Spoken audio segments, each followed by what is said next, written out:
Ginugunita ngayong araw ang ika-8 anibersaryo ng arbitral ruling na nagpawalang bisa sa 9-dash line claim ng China.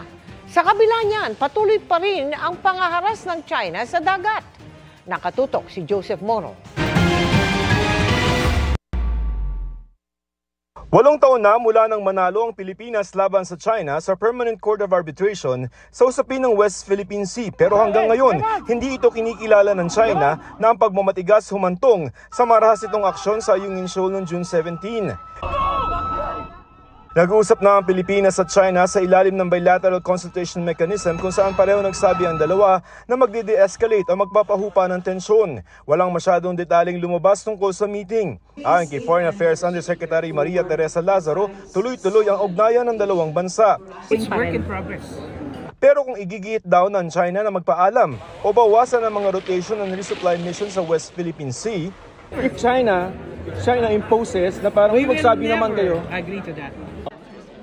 Dagdag ni National Security Advisor Secretary Eduardo Año, hindi ititigil ang mga rotation at resupply o RORE mission. We don't want war.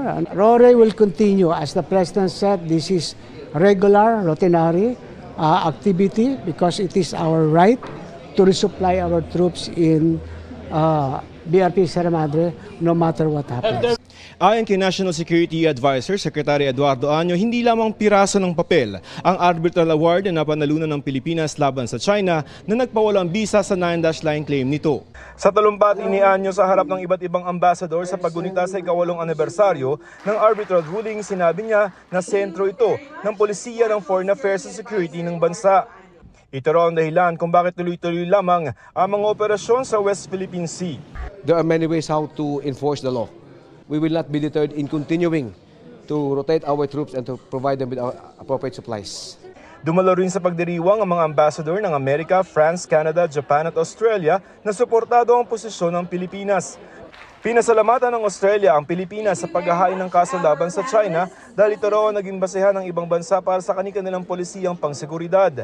Ang Japan magbibigay ng 5 dagdag na 97-meter class MRRV sa PCG sa ilalim ng 23 billion pesos Official Development Assistance Loan Arrangement ng dalawang bansa para mapalakas ang pagbabantay ng Pilipinas sa South China Sea. Ang Philippine Coast Guard tiniyak sa mga mangingisda tulad ni Mang Leonardo Quaresma na galing Zambales na makakaasa sila ng tulong. Nangangamba po kami, una-una nakikita rin po namin yung nangyayari po sa ating mga Philippine Coast Guard na sila man din po ay nasasaktan. Napatunayan in recent time na talagang mayroong Coast Guard ship na nandun sa mga fishing grounds. Para sa GMA Integrated News, Joseph Morong, nakatutok 24 oras.